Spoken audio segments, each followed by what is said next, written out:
our standard 4, review it. So in this review, we're really going to take a look at connotative and denotative meanings. Because once you can narrow down a word's connotative or denotative meaning, and then also narrow down whether it is positive or negative in nature, that will begin to allow you to decipher the rest of the clues in the sentence when you're trying to figure out unknown words. So remember, words have connotative and denotative meanings. So typically, words are formal and informal in nature. There are certain words that you would only say in formal settings, and there are certain words that you can say in informal settings.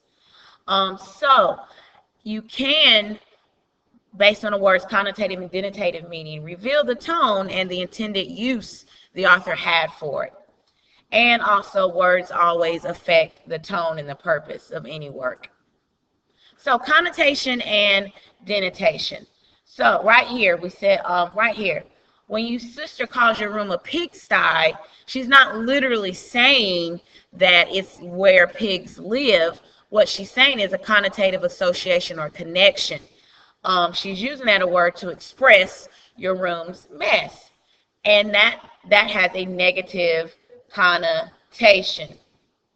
The literal definition of a pigsty is a pen where pigs live. Of course, your sister doesn't literally mean you live in a pigsty. Your room is a pigsty. So she's wanting you to make that connection. And that connection has a negative one.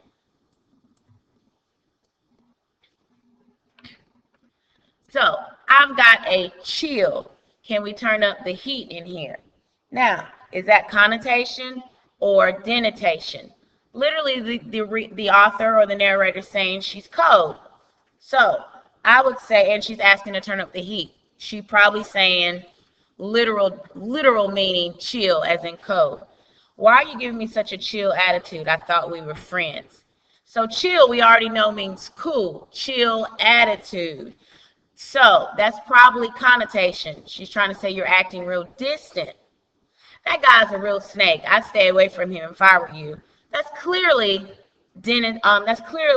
connotation, because a man can't be a snake. Mark keeps a pet snake in a heated tank in his garage. That's denotation. Because we're literally talking about a snake.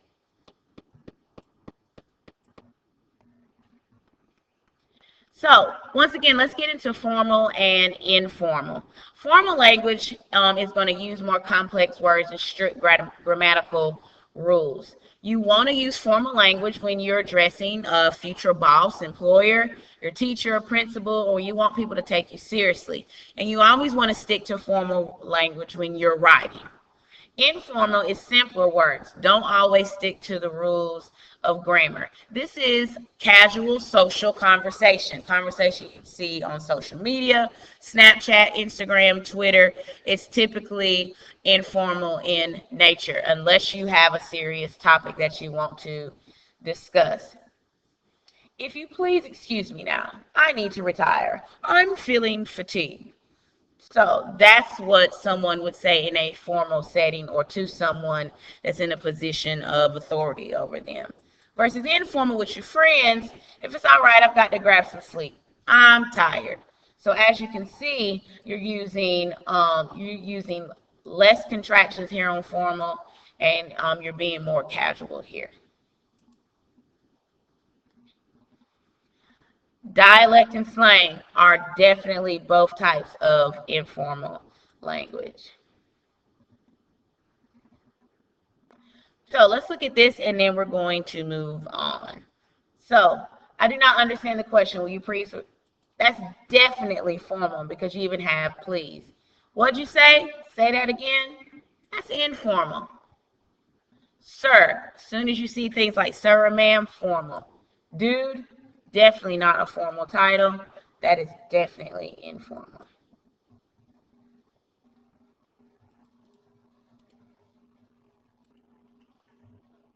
So the last thing we want to talk about are context clues. Context clues are the hints about a word's meaning in the surrounding text. It's literally how we determine a word's meaning. Context clues can help readers determine the meaning of words in both literary and informational texts. So essentially, when you utilize context clues, you take the time, the place, and the purpose, and you put together those clues that turn confusion into cohesion, aka understanding. So, once again, context clues are hints about a word's meaning. When you're unsure about the literal meaning and you don't have a dictionary handy, which on the EOC, you won't have access to Google, you won't have access to any extra tabs. All you will have access to is your prior knowledge. So, the surrounding information around the unknown word is the context. And an author will provide clues or hints about the word's meaning within the text. So we went over some examples the other day when we played the Kahoot, but let's go over them again. First one is synonyms. That's where the synonym is provided as the clue. So right here, when I asked Raymond if I could borrow a pencil, he was churlish in his denial, or just plain rude. Now the first thing I'm asking myself, churlish, is that positive or negative? It doesn't sound positive to me. And then I'm confirmed by a clue, denial. Then just plain rude. So I know churlish has something to do with a negative in connotation, and it's probably similar to something being rude. So if I had to take a stab, churlish probably means rude. Antonym is just the opposite, where I have an unknown word, and then as an example, I give the antonym of the word. My English teacher is very erudite. He's no dummy. So my English teacher is no dummy. Erudite. So erudite clearly is the opposite of dummy, because my author is telling me my English teacher is not dumb. Erudite clearly is not, it does not mean dumb. It's the opposite. So erudite has to mean smart. When the author feels it's just too difficult to provide clues to help you figure out a word, they'll literally will give you the definition. When my mother gets angry, she is implacable. Nothing makes her happy. So typically the clue for the word is always going to come after the unknown word. Implacable. Nothing makes her happy. So she can't be happy. She can't be satisfied. Nothing helps. An example.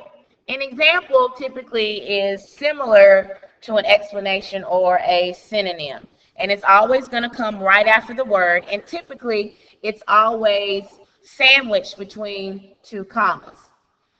Anarchisms, words such as forsooth and milady, appear often in my friend Ryland's speech. So formal language. And the last one is explanations. That's where the author explains. She became so maudlin after looking at the family photo that she became weepy and nostalgic and didn't stop crying until she fell asleep. So they're giving you an example. She became weepy and nostalgic. So maudlin is sad, overwhelmed with grief. So those are just a few of context clue examples. So let's go through this. Which kind of context clue?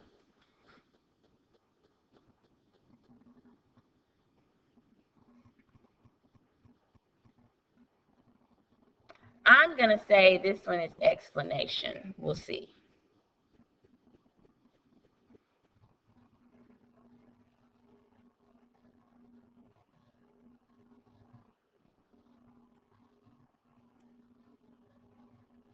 Those two could be switched out.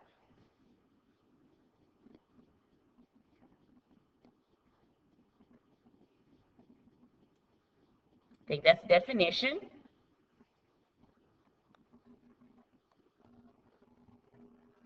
That could be definition. Let's see. Okay, so synonym.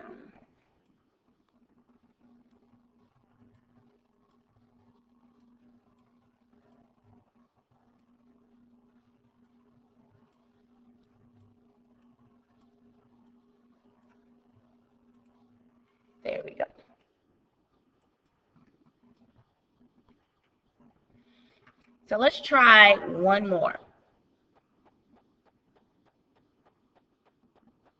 So let's always read the question first. Using the context clue above, try writing your own definition for the word palimpsest. All right. The pine bleachers ran the length of the gymnasium, occupied by clumps of raucous fans, and I swear in the afternoon air I caught nearly as an imperceptible as an afterglow the history of the place. All right. All right. So we're in a gym, clumps of raucous fans, so there's a lot of people, and an imperceptible as an afterglow the history of the place. All right. The sweet smell of Cracker Jacks and hair grease, poodle skirts. In the summer air, their outliners lingered. The history. A palimpsest of churning limbs, generation on generation, trend on trend, upon another like a reach whisper. So based on the clues, I had to say a palimpsest is maybe some type of lingering or history or memory, a memory of limbs, generation on generation. So I would have to take a guess that maybe palimpsest, based on the context clues, maybe means memory.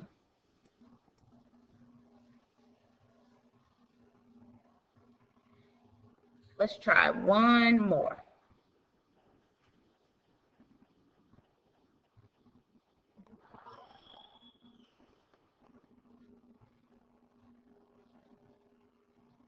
So right here, the movie, so she was unimpressed at the action flick. The movie was Jejun. That's the bolded word.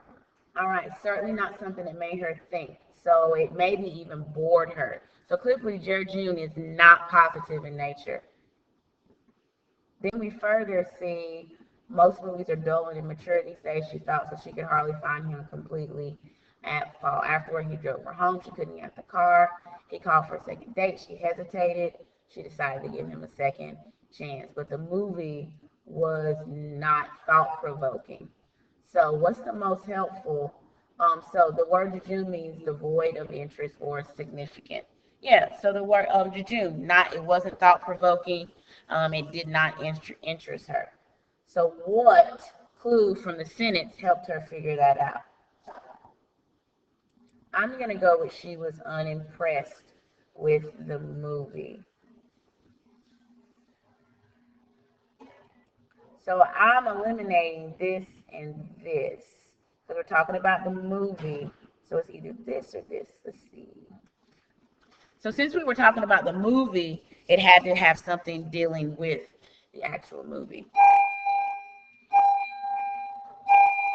So I think overall, if you use these different tactics and definitely focus on your context clues, synonyms, antonyms, explanation, definition, and examples, that will allow you to better decipher what these words mean. All right, let's get ready to practice.